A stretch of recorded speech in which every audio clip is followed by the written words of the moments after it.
Bem-vindo a todos que estão aí conectados para o nosso estudo da Palavra de Deus.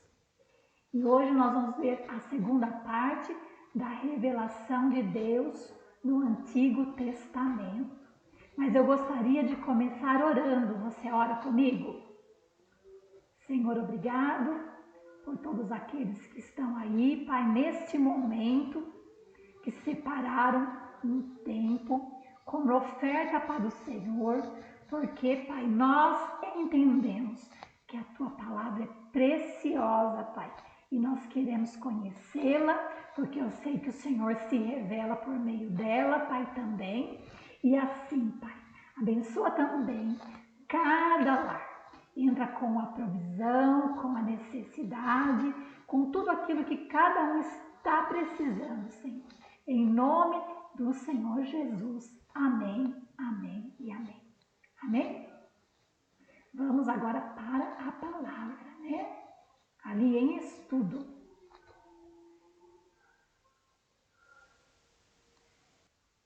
O que é que nós aprendemos na aula passada? Se você porventura não assistiu essa aula, vai lá no YouTube, está disponibilizada lá. Você pode ver o que nós estudamos assim nos detalhes, né?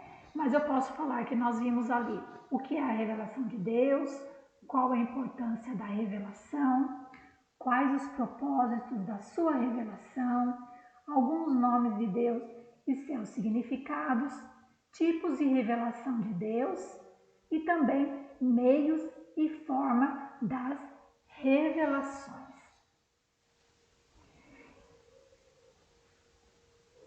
E agora nós vamos propriamente para a aula, né?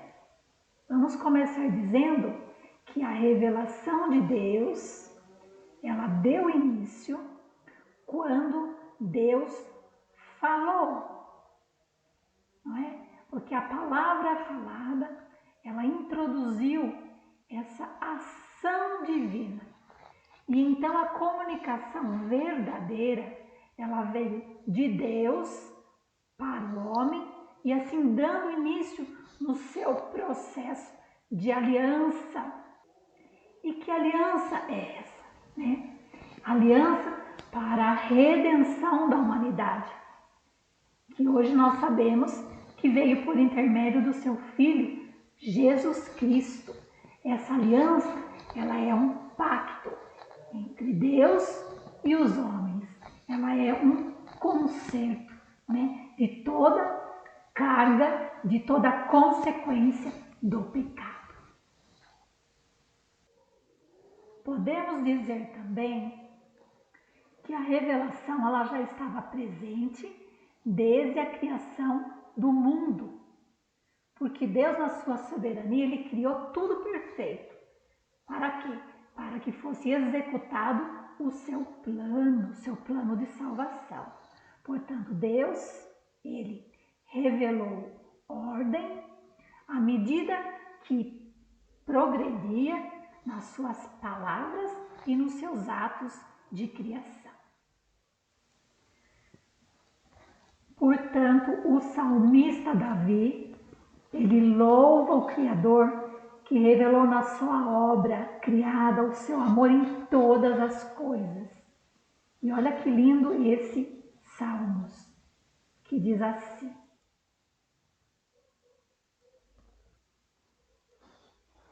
Ó Senhor, os céus louvam as tuas maravilhas, multidões de anjos os têm exaltado por tua fidelidade. Pois quem no céu se compara ao Senhor? Quem é semelhante ao Senhor entre os seres celestiais? Coisa maravilhosa, né? Nós podemos ver a autoridade do Senhor, o seu poder, a sua habilidade e o seu cuidado providencial, revelando aí o que? A glória, a majestade, principalmente a singularidade em tudo que Deus faz. Deus é perfeito, né? Muito lindo isso.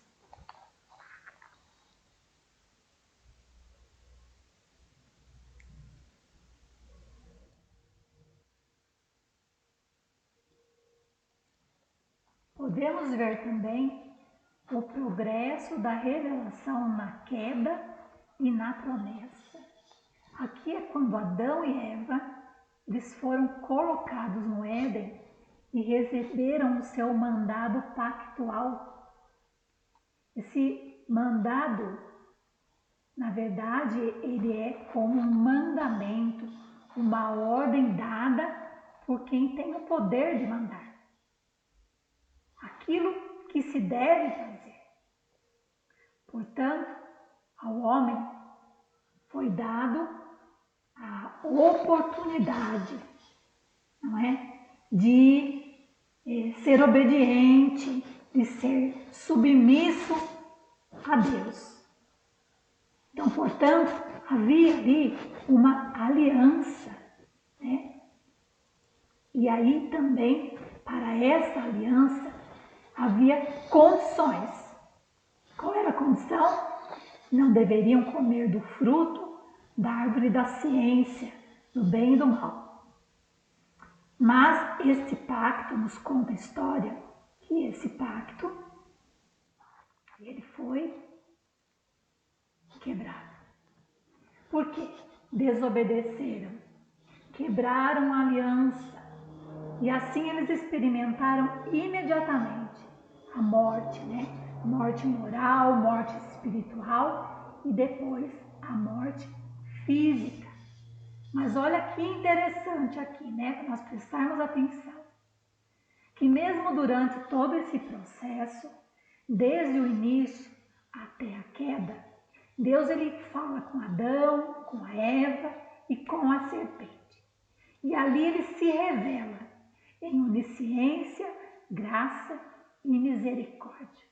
E assim, assegurando a continuidade pela descendência de Adão e Eva.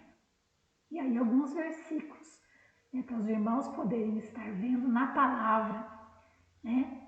Então nós chamamos essa aliança de aliança adâmica ou edênica, ok? Porque uma coisa que a gente pode ver na palavra é que a maravilha do caráter de Deus é graciosa e ela se manifesta de uma forma imediata. Porque ali há um julgamento, né, que deve seguir-se. Porém, no meio desse julgamento, apareceu a esperança e a reparação.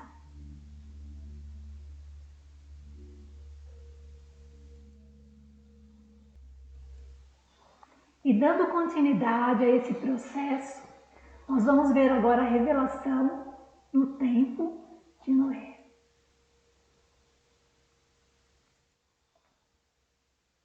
No tempo de Noé, quando Deus falou com Noé, que toda a humanidade tinha se perdido e ele manteria a aliança feita desde a criação através de Noé e sua família. Olhando para tudo isso, nós podemos ver aí, né? Deus, ele renova a aliança ao providenciar o crescimento da população pela prole de Noé, que veio a se desenvolver formando nações que se espalharam por toda a terra. E essa aliança é chamada aliança noética. E após o dilúvio, no qual se salvaram Noé e a sua família, foi num total de 8 pessoas, Deus ele falou com Noé. E eu trouxe aqui para nós agora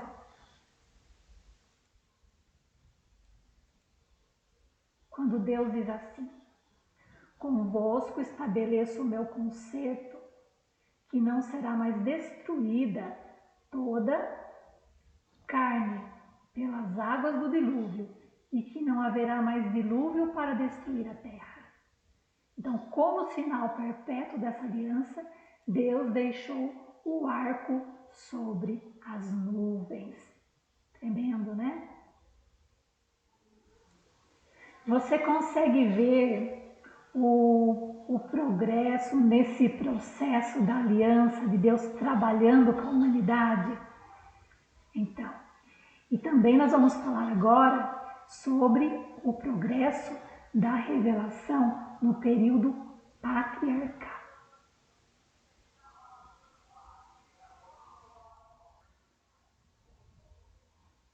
A revelação no período patriarcal.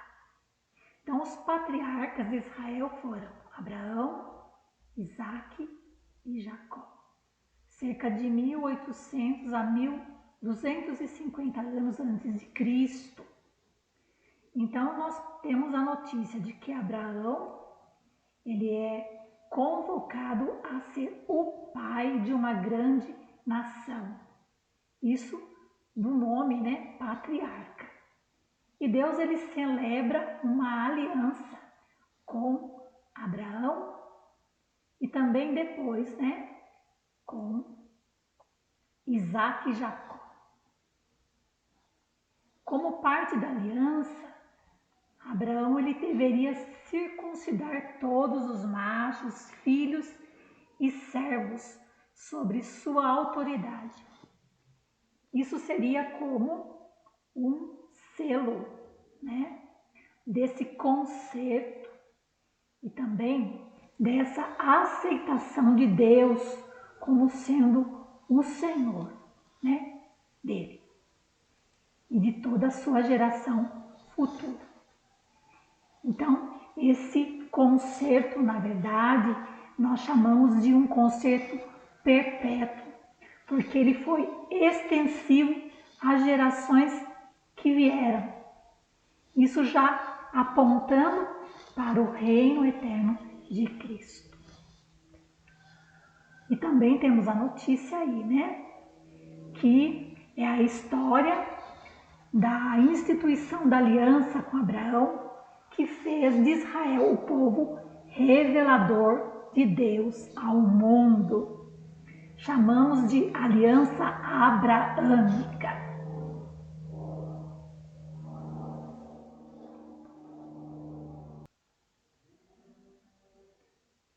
Podemos ver também o progresso dessa revelação de Deus no período mosaico 1. Porque o relato bíblico ele tem como finalidade revelar a aliança mantida desde a criação dos patriarcas. Então, assim, Deus ele chama Moisés para ser líder de Israel e ele manda Arão o auxiliar nesse processo esse de libertação dos 450 anos da escravidão no Egito. Lá em Êxodo e Deuteronômio contém a história dessa aliança mosaica lá no Sinai. E também nós podemos dizer que Deus ele se revela, né, para esse povo por meio do Decálogo, que é esse conjunto de mandamentos ou regras, dando assim a oportunidade para o homem poder construir um relacionamento com ele através da obediência de sua lei. E para isso, Deus ele deu instruções, né, de como o seu povo deveria proceder em tudo isso. Porque assim Deus ele se revela através da sua insistência, né, com relação ao destino deles, à ordem e todas as tarefas. Você consegue ver em tudo isso o cuidado de Deus, isso lá há 1250 anos aproximado antes de Cristo, né? Nós podemos ver Deus agindo em todo momento. Também vamos falar sobre a revelação no período mosaico 2, porque diante da revelação, né, de Deus, essa passagem desse povo de Israel pelo deserto, de toda a sua reclamação ouvida, de todo o sofrimento, né? Ocasionado por essa caminhada de 40 anos, com toda a explicação de como o povo deveria viver, de como o povo deveria adorar a esse Deus de Israel, né? Até chegarem à terra prometida. Então Deus estava com eles em todo momento, porque Deus, assim, lá com eles, Ele revelou a sua justiça, a sua fidelidade a esse seu povo, o seu povo escolhido. Deus caminhou no deserto com o seu povo em peregrinação. Um Deus presente. Nosso Deus é um Deus presente que caminha conosco em todo lugar, em todos os momentos da nossa vida. Lá em Levítico, Deuteronômio e Josué contém a renovação da aliança, que reforçam o pacto entre Deus e Israel. Deus revela o seu progresso de revelação durante o período de Josué a Davi. Então ele fala a Josué na divisão das terras entre as 12 tribos da terra prometida. Então Josué é o registro da fidelidade de Deus a esta aliança. Deus também se revela no tempo dos juízes, quando Israel era severamente afligido e era também perseguido pelos seus inimigos que moravam ali em toda a região. E o processo para com os juízes seriam levantados para vencer e garantir a posse da terra, e assim Deus manteria a sua aliança. Então é um período de infidelidade de Israel com relação à aliança. Depois, Deus se revela ao profeta Samuel. Por meio dele, né, seria estabelecido um reino sobre Israel. Aí através de Saul e depois com Davi.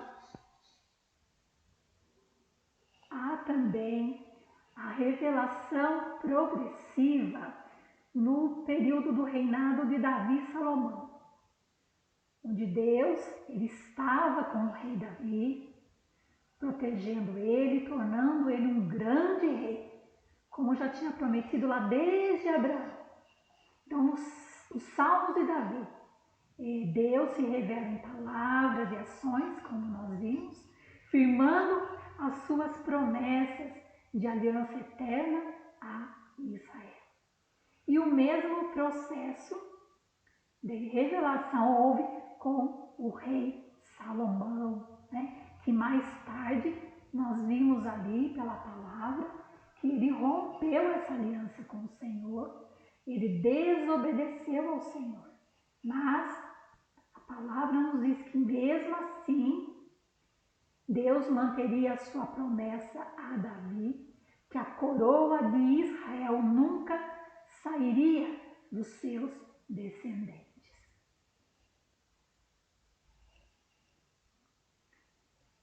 Muito bem.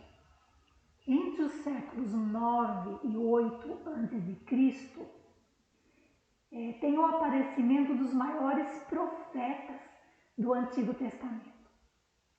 E através deles, que esta parte da Bíblia ela alcança o seu auge.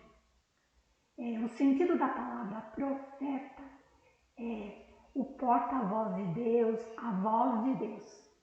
Isso ele é o mensageiro encarregado por Deus. Para quê?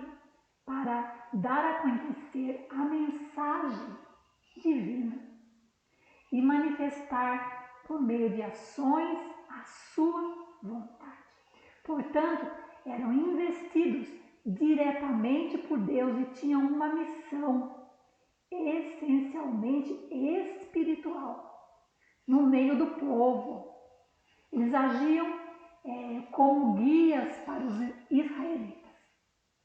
E eles eram, assim, por muitas vezes, de uma forma frequente, atingidos por visões ou vozes que lhe falavam e que depois descreviam. Na maioria das vezes, as mensagens eram percebidas através da iluminação da mente do profeta. Comunhão linda, Deus falando com esses homens da palavra de Deus. Hoje eu vou trazer os homens, da palavra de Deus, que foram usados pelo Senhor. Porque o grande objetivo deles, qual era? O grande objetivo era a pregação, o zelo e a pureza do monoteísmo da religião, um único Deus, o Deus dos hebreus, hoje, o Javé, e o alerta para a manutenção dos bons costumes, de acordo com a lei de Deus, e também a intervenção em questões sociais, o anúncio de calamidades, como forma de castigo de Deus, pelo não cumprimento de suas revelações, e também de que ali uma forma de chamá-los atenção para o arrependimento e conduziria a um futuro melhor e a salvação. E aí nós temos profetas, como vocês estão vendo aí. Nós vamos falar um pouquinho sobre eles. Então nós temos aí profetas chamados de maiores e menores. Na verdade tem a ver com os livros dos profetas bíblicos. Eles são organizados assim, desta forma, em duas categorias, de acordo com o volume de sua obra, do conteúdo ali da palavra. Portanto, assim, profeta maior ou profeta menor é simplesmente uma classificação. E é importante a gente entender o significado, como maior ou como menor, porque aí tem a ver com a sua obra, como eu disse, e não propriamente pela importância do ministério do profeta. E outra coisa só, antes da gente ir propriamente, para as referências, os profetas que produziram assim uma literatura, os maiores e os menores, são geralmente chamados de profetas escritores. Já os profetas que não produziram textos, são geralmente chamados de profetas oradores, tá? E entre esses profetas oradores, nós podemos citar o exemplo de Elias e Eliseu. Tudo bem? Nós vamos agora para um outro tipo de revelação, falando agora propriamente dos profetas.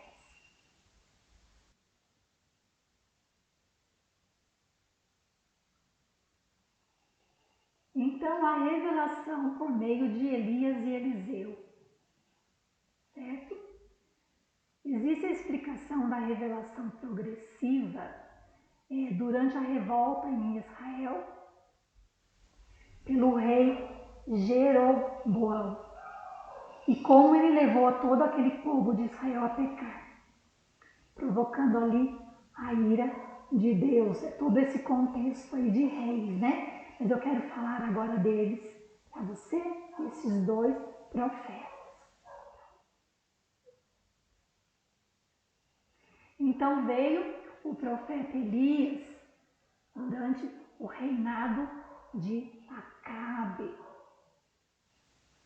O profeta Elias, ele surge na história de Israel no momento em que o povo está longe do Senhor e desviado dos seus caminhos.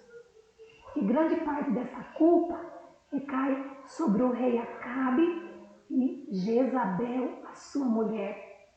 E com muita ousadia e cheio do poder de Deus, Elias os confronta e, seguido pela aprovação do Senhor, ele faz grandes coisas que repercutem em toda a nação. Só que, contudo, o profeta ele nunca deixou de ser humano, ser gente, né, como a gente. E como qualquer um de nós, ele teve que lidar com muitas crises. Até Deus preparar Eliseu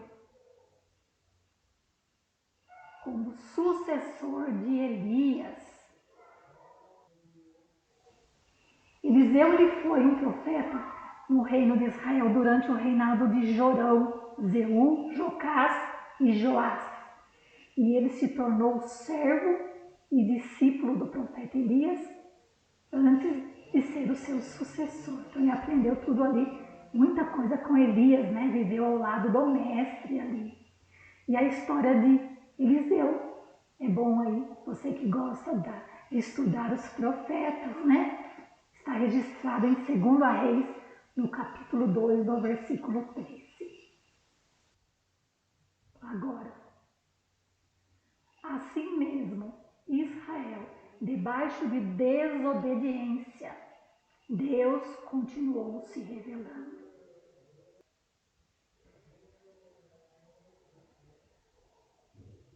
A revelação progressiva, onde Deus se revela por meio de vários homens que profetizaram em seu nome, tanto no reino de Israel como no reino de Judá.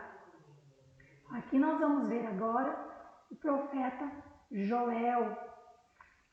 Deus, ele revela que faria a restauração de Judá por meio do profeta. No livro do profeta Joel, nós aprendemos de forma marcante como o Senhor, nosso Deus, tem cuidado de nós. O profeta ele começa anunciando uma grande praga de gafanhotos contra Judá. E essa praga ela destruiu toda a plantação e colheita da época. Então, dessa forma, toda a agricultura, toda a provisão anual do povo, ela foi comprometida, né? Porque a palavra de Deus da boca de Joel, ela deixa claro que o motivo dessa calamidade foi o pecado do povo. E aí Deus os convida para o arrependimento. Através de jejum, oração, humilhação e clamor. Né?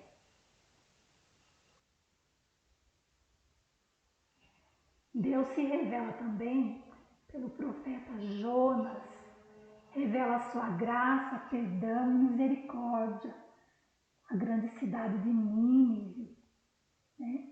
E aqui nós podemos ver lá em Jonas 4, na verdade, o desapontamento do profeta Jonas, né? Com Deus, que a palavra nos conta que ele ficou indignado, porque o Senhor cancelou o juízo que havia sobre aquela nação que se colocou diante de Deus em arrependimento, né? Deus mostrando a sua misericórdia ali. Temos essa passagem registrada, né? E em tudo isso, o propósito do nosso Senhor é de convidar ali os israelitas, né, a entenderem quanto à sua misericórdia e soberania sobre as outras nações. E também o profeta Amós. Amós falou da ira de Deus sobre Israel. E ele falava pessoalmente por Deus, usando o pronome eu revelando. Foi muito usado pelo Senhor. Falou sobre o abandono de Israel a Deus, do juízo de Deus, do endurecimento do povo, da necessidade do arrependimento.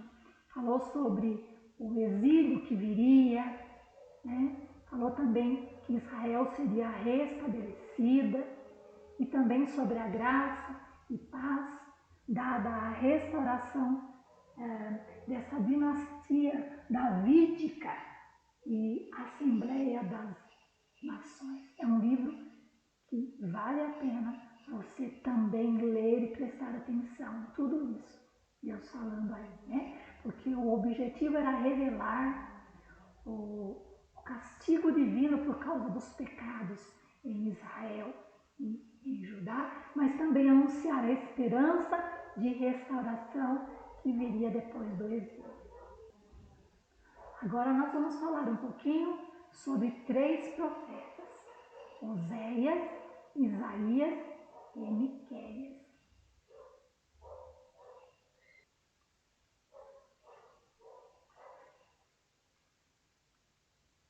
Oséias, ele tinha uma mensagem dirigida a Israel ou ao Reino do Norte, lembrando da aliança de Deus, tanto com Israel quanto o Reino de Judá, o Reino do Sul. Oséias, ele se refere a Israel como a esposa de Deus que cometeu adultério, transgredindo a aliança de várias maneiras, provocando a ira de Deus. Contudo, Oséias, ele assegurou as bênçãos para quem se arrependesse. Olha Deus aí, né? Muito lindo. O propósito era mostrar o julgamento divino e a restauração que aconteceria a seguir. Também nós temos aqui o livro de Isaías. Isaías profetizava nas áreas urbanas e aponta toda a dimensão do juízo e salvação de Deus a Judá e Jerusalém. Isaías, ele fala da fidelidade de Deus para com o seu povo, enviando um dia um Messias. Seu ministério foi de 60 anos, né? Bastante tempo, né? E o seu objetivo principal era incentivar os seus contemporâneos, né? Os que estavam ali também na mesma época que ele, a serem fiéis ao Senhor e advertir os futuros exilados acerca da necessidade do arrependimento de seus pecados. Um livro lindo também, né? Para a gente poder estar lendo. Fala ali o nascimento da Virgem, né? Fala muita coisa ali que vai nos ajudar a ver o trabalhar do Senhor nesse ministério da aliança, né? Deus consolando, Deus alertando, né? Deus falando sobre adoração e Deus se manifestando ali, revelando os seus atributos, né? A todos ali. E por fim, nós vamos trazer aqui Miqueias. Miqueias profetizava nas áreas rurais de Judá contra Samaria e Jerusalém. Aqui, sobre Miqueias, eu posso comentar brevemente, assim, que há algumas referências escatológicas misturadas com mensagens de castigo e destruição e com chamadas de arrependimento. Então, Miqueias aqui, ele apresenta Deus, né, como um Deus misericordioso, compassivo, fiel, que promete a libertação para o seu povo.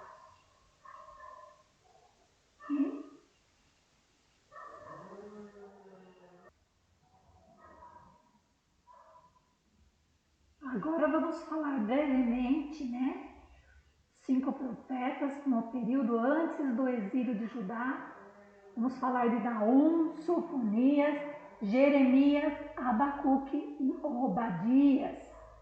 Então Naum, ele profetiza contra Nínive. Ele diz, estou contra ti. Deus falando, né? E em Naum nós aprendemos que o arrependimento ele deve ser algo constante. Olha a palavra falando aí, né? E duradouro. A nação ela havia recebido uma mensagem de juízo através de Jonas há 100 anos atrás e se arrependeu, né? Nós vimos aí. Contudo, o tempo passou e o comportamento de pecado ele continuou de uma forma gradativamente. Então, Nínive voltou a praticar as mesmas coisas e outras ainda piores. Só que dessa vez a palavra de Deus não era para arrependimento, mas sim para destruição da nação. Né? O Senhor, ele é zeloso. O Senhor, ele é zeloso com a sua santidade, com a sua palavra. Tem que levar a sério as coisas de Deus, né? Então, a sua mensagem, ela conforta Judá acerca dos julgamentos que aconteceria à cidade de Nínive.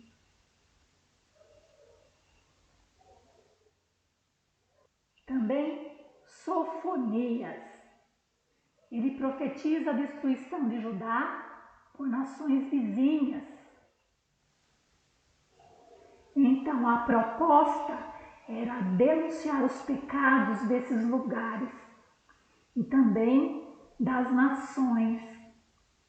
E a advertência é contra o pecado da idolatria e de toda a injustiça que era praticada entre esses povos. E isso desagradava muito a Deus. Seu principal propósito é convidar o povo ao arrependimento diante da invasão babilônica e também fortalecer a esperança numa restauração após o período exílio. O propósito principal deste livro de Sofonias é convidar o povo ao arrependimento diante da invasão babilônica e também fortalecer a esperança numa restauração após o período de exílio.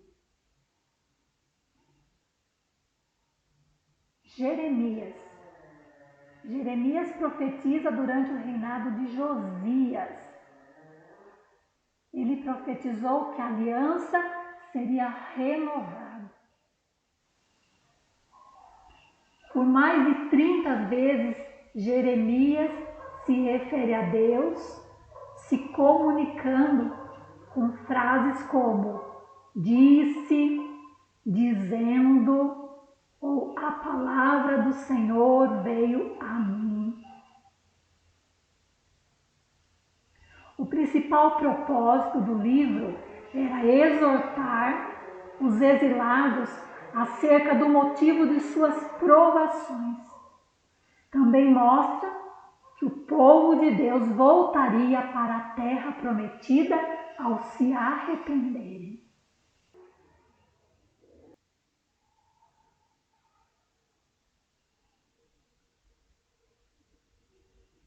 Abacuque, ele foi contemporâneo, de Jeremias e não tem assim uma profecia específica para Israel, mas está atento às circunstâncias históricas e éticas em Judá.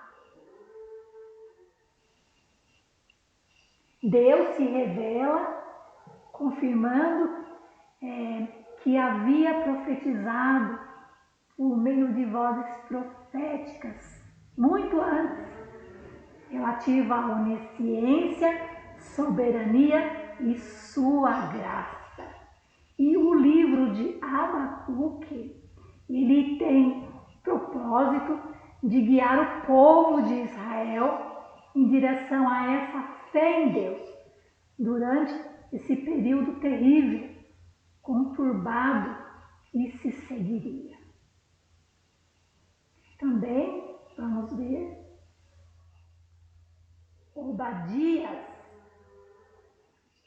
Obadias profetiza sobre a invasão pelos filisteus árabes nos dias de Eliseu e que não haveria sobreviventes na casa de Isaú.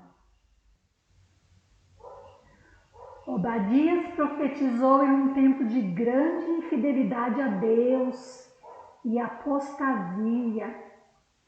E ele era um dos governadores de Acabe, mas ele era fiel a Deus. Ele temia ao Senhor, né? Qual é a mensagem, né, que Deus queria trazer através da vida de Obadias, né? Mostrar que eles deveriam ser encorajados, né, para enfrentar os problemas que viriam, né, principalmente da descendência de Esaú, povo de Edom. Já a revelação progressiva recebida no exílio, ela é feita por meio de Daniel e Ezequiel. Falando de Daniel, Daniel foi levado para o cativeiro na Babilônia e, além de receber revelações específicas, também recebeu revelações escatológicas. A sua intervenção, ela foi fundamental na libertação do povo. Quando ele começou a orar, o Senhor Deus lhe mandou resposta. Então a vida, testemunho e palavra de Daniel fizeram com que um império extremamente ímpio e pagão reconhecesse a glória de Deus. Então o propósito, né, neste livro é de incentivar os exilados a se manterem fiéis a Deus, pois ele cumpriria a promessa de reconduzir o povo à terra prometida. E agora aqui em Ezequiel, diz que Ezequiel também foi levado à Babilônia durante o segundo exílio de Judá e teve a função de sacerdote e profeta. Ele, Ezequiel, estava muito consciente da presença e do trabalho do Espírito Santo, que lhe deu visões, onde profetizou julgamento, restauração e renovação, fazendo revelação progressiva relativa à vinda e trabalho do Espírito Santo. Olha o Espírito Santo aí, né? Que bênção, agindo, né? Todo o Antigo Testamento. Então, o livro, ele é considerado por muitos um dos mais difíceis da Bíblia. E também fala que o profeta, ele é um grande exemplo, né? Assim, para nós, na sua devoção, na sua humildade, no seu amor a Deus. Muito evidente isso nas Escrituras, né? E o propósito de incentivar os exilados a se manterem fiéis a Deus, da mesma forma, pois cumpriria a promessa de reconduzir o povo à terra prometida, da mesma maneira. Bem?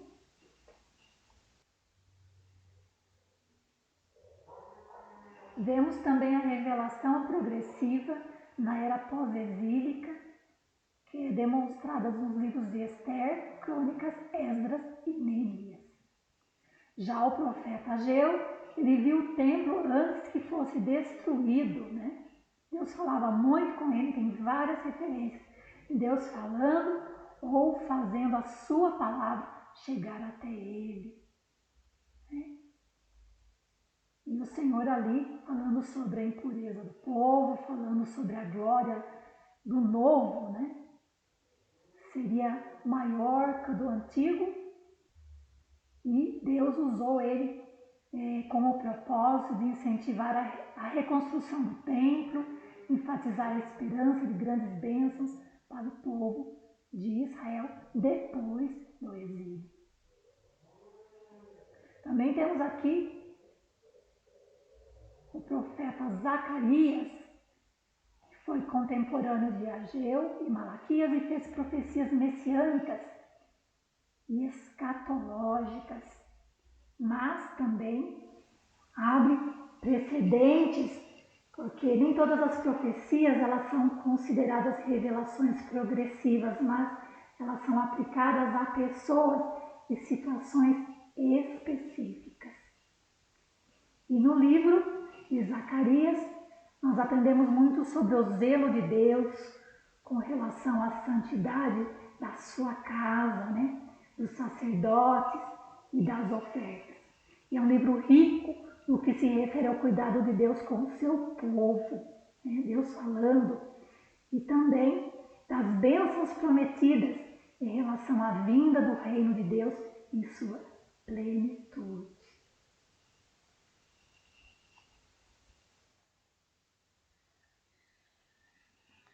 E finalmente, o profeta Malaquias, contemporâneo de Neemias e Zacarias, ele traz profecia contra os sacerdotes que estavam quebrando a aliança.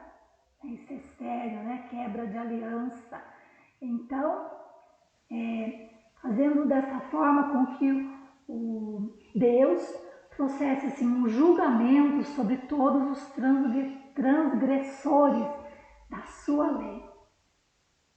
Ele profetizou sobre o dia do Senhor, da vinda do Messias, que seria uma profecia progressiva, cumprida ali por João Batista. Um dos temas mais abordados é a honra de Deus, porque o Senhor ele apresenta ali queixas graves contra os sacerdotes por causa dos seus serviços mal prestados na casa do Senhor. E assim também nós podemos dizer que a mensagem, ela conclama a renovação da fé no período pós-exílico com o anúncio da vinda do julgamento do Messias. O foco sempre é a aliança de Deus como realização do seu plano, e nada assim olhando para o povo, na verdade, né? E nem na geração. E agora eu queria orar com vocês para nós podermos finalizar. Vimos assim rapidamente alguns profetas, né?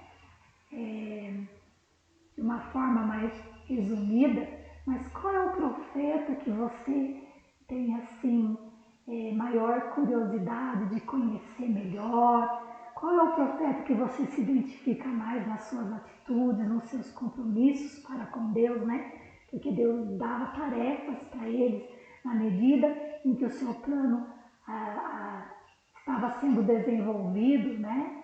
E essa coragem, essa força que vinha do alto para eles fazerem o que eles faziam, isso assim faz com que a gente pare para pensar, né? Nessa fidelidade para com Deus, naquilo que Deus tem pedido, como fez esses homens aí, né?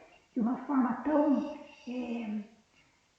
a ponto de nos deixar assim bastante admirados de ver o mover do Senhor e Deus usando homens, né? Na história, e hoje Ele usa homens e mulheres também nesse trabalho.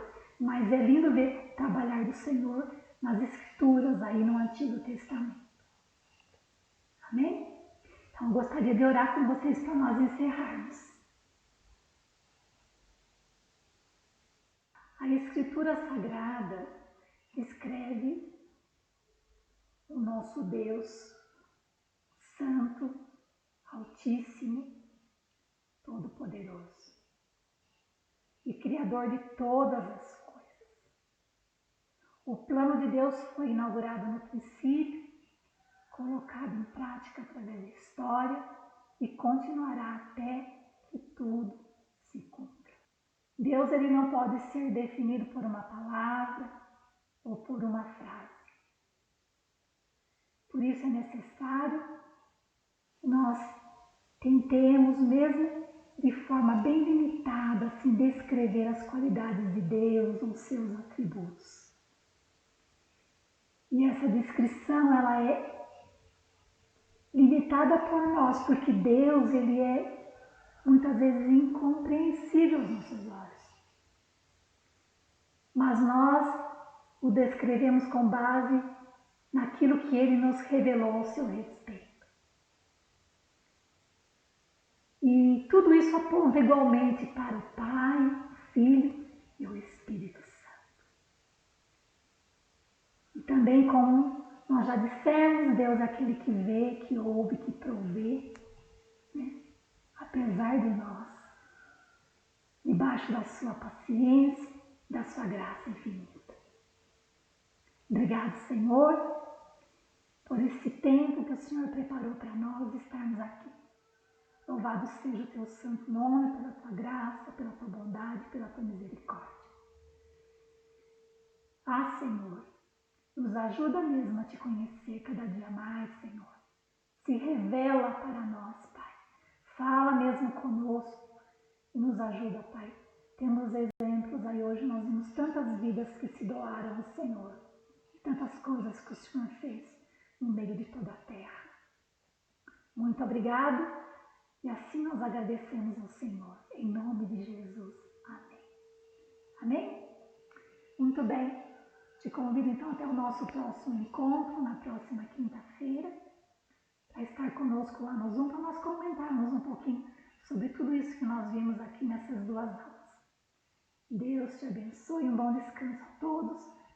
Obrigado pela sua participação. Fica na paz do Senhor.